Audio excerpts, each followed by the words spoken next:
Early 1943 with merciless brutality. In a frozen Wehrmacht trench where temperatures plummeted to -14 degrees, a seasoned officer watched SS troops arriving through swirling snow. These Waffen-SS soldiers from Das Reich appeared almost otherworldly compared to his exhausted men, pristine winter uniforms insulating them against the cold, newly issued boots crunching through ice, massive Tiger tanks rumbling behind them. Meanwhile, his own soldiers shivered in threadbare coats manufactured during the previous war, operated obsolete Panzer IIIs designed in 1937, and carefully rationed every round of ammunition.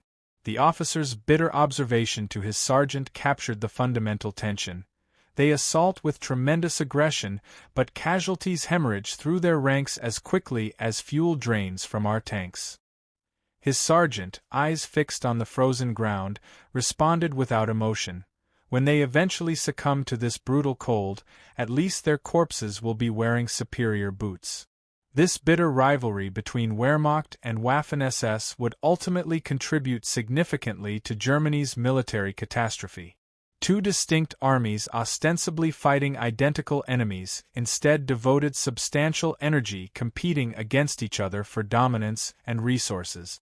Popular historical narratives consistently portray the Waffen-SS as Germany's ultimate military force, supremely trained, lethally dangerous, ideologically driven warriors incapable of defeat. Approximately half of this characterization contains truth. The remaining half conceals a catastrophic misallocation of critical wartime resources. Military historian Trevor Dupuy invested 4 decades meticulously analyzing battlefield data, constructing sophisticated statistical models comparing German military formations against Allied forces across hundreds of separate engagements. However, Dupuy's research methodology concentrated exclusively on elite formations, veteran units possessing years of accumulated combat experience. By 1944, the Waffen-SS commanded 38 divisions nominally. Only 8 deserved classification as genuinely elite combat formations. The remaining 30 comprised foreign conscripts of questionable loyalty, inadequately trained volunteers, and units that disintegrated rapidly under sustained enemy pressure. Several late-war SS divisions demonstrated battlefield performance markedly inferior to standard Wehrmacht infantry unit. Historical analysis estimates their combat effectiveness at merely 80 to 90% of comparable Allied troops, significantly below regular German army standard. When people reference SS elite status, their mental image invariably focuses on Das Reich divisions storming triumphantly through France during the 1940 campaign. They rarely envision the 23rd SS Division, the 33rd Charlemagne Division, or dozens of hastily assembled foreign volunteer units that collapsed catastrophically during their initial serious engagements. Averaging performance across all formations reveals the Waffen-SS achieved roughly equivalent effectiveness to Wehrmacht forces, some divisions exceptional, most mediocre or demonstrably worse. Even genuinely elite SS formations achieved their tactical successes while absorbing casualty rates 40 to 70% higher than comparable Wehrmacht units facing identical operational conditions. Precise casualty figures remain disputed among historians because German record-keeping deteriorated progressively as military defeat approached inevitably. The SS tactical methodology proved extraordinarily expensive in human resources. By 1943, Germany's strategic position could no longer sustain such extravagant expenditure. If the SS wasn't demonstrably superior in battlefield effectiveness, what generated such profound Wehrmacht officer hatred? The answer encompasses 3 critical factors: systematic equipment favoritism, access to political power structures, and fundamentally incompatible tactical doctrines. The equipment distribution disparity initiated the deepest resentment. August 1942 witnessed the first Tiger tanks rolling from German production facilities. 88mm main guns, revolutionary armor capable of deflecting everything Allied forces could deploy against them. Wehrmacht panzer divisions had sustained grievous losses continuously since 1939's Polish campaign. These veteran armored formations didn't receive the new Tigers.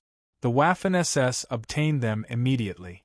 1st SS Leibstandard, 2nd SS Das Reich, 3rd SS Totenkopf received Germany's most formidable armored vehicles without delay. The Wehrmacht's elite Grossdeutschland division waited 6 frustrating months. Standard panzer divisions waited until 1944. The allocation system itself generated corrosive resentment throughout Wehrmacht ranks. Tigers were organized administratively into heavy battalions. Some rotated between different divisions based on immediate operational requirement. Others received permanent attachment to specific divisions. SS panzer divisions obtained permanent Tiger allocations. These powerful weapons remained constantly available for their operations. Wehrmacht divisions received independent Tiger battalions that arrived temporarily for specific battles, then departed immediately toward the next crisis point requiring intervention. From purely strategic perspectives, rotating allocation made considerable sense. Concentrate maximum firepower wherever most critically needed. From frontline commanders' perspectives, the disparity appeared glaringly obvious and absolutely infuriating.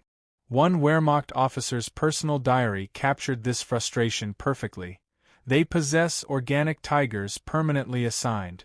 We submit formal requests through bureaucratic channels and wait indefinitely.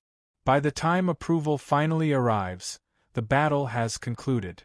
Reality proved more nuanced than frontline Wehrmacht officers initially realized. When historians examined actual allocation statistics decades afterward, discoveries proved surprising. Wehrmacht divisions averaged 48 Panther tanks per division during April 1944. SS divisions averaged 44 Panthers. Wehrmacht possessed numerically more, yet distribution patterns created fundamentally different operational realities. Wehrmacht Panthers dispersed across numerous divisions in smaller packets. SS Panthers concentrated within elite divisions permanently. An SS Panzer commander possessed certainty his Panthers would remain available tomorrow, next week, next month. Wehrmacht commanders never knew whether their assigned armor might be reassigned overnight toward another sector's emergency. The fundamental dispute transcended mere numerical counts. It concerned certainty, operational control, institutional trust. Wehrmacht logistics functioned through traditional military bureaucracy. Requests filed through Armed Forces High Command, approval processes consuming weeks. The SS operated differently. Heinrich Himmler maintained direct personal access to Hitler himself. Wehrmacht generals captured and interrogated separately by British intelligence consistently complained about SS logistics advantages, describing patterns where SS units obtained fuel, ammunition, and supplies through direct appeals to Himmler and Hitler, completely bypassing standard military supply chains that left Wehrmacht units waiting weeks for authorization. Two parallel supply systems competed destructively for identical shrinking resources. This pattern extended beyond armor. Winter uniforms on the brutal Eastern Front followed identical distribution priorities. SS troops received warm gear early each season, while Wehrmacht soldiers endured Russia's merciless cold in inadequate clothing issued weeks or months late. Beyond equipment favoritism lay even more fundamental doctrinal differences regarding acceptable battlefield losses. Wehrmacht assault doctrine emphasized thorough reconnaissance, extensive artillery preparation, identifying defensive weak points and exploiting them through combined arms coordination. Expected casualty rates during offensive operations ranged between 20 and 30%. SS assault doctrine emphasized overwhelming speed, relentless aggression, breaking enemy resistance through sheer determination while accepting horrific losses as proof of ideological commitment. Casualty rates reached 40 to 70% in comparable operations, though exact figures remain disputed due to incomplete German records. Both approaches achieved tactical victories. One proved dramatically more expensive in irreplaceable human resources. Field Marshal Erich von Manstein praised elite SS divisions' determination in his post-war memoirs, then criticized what he characterized as needlessly costly methods, noting their preference for frontal assaults that Wehrmacht doctrine considered wasteful. The SS saw Wehrmacht caution as ideological weakness, failure of will. Wehrmacht officers viewed SS recklessness as strategically catastrophic squandering of Germany's dwindling veteran manpower.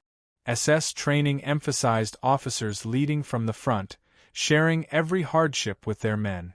This created incredible unit cohesion and absolute loyalty.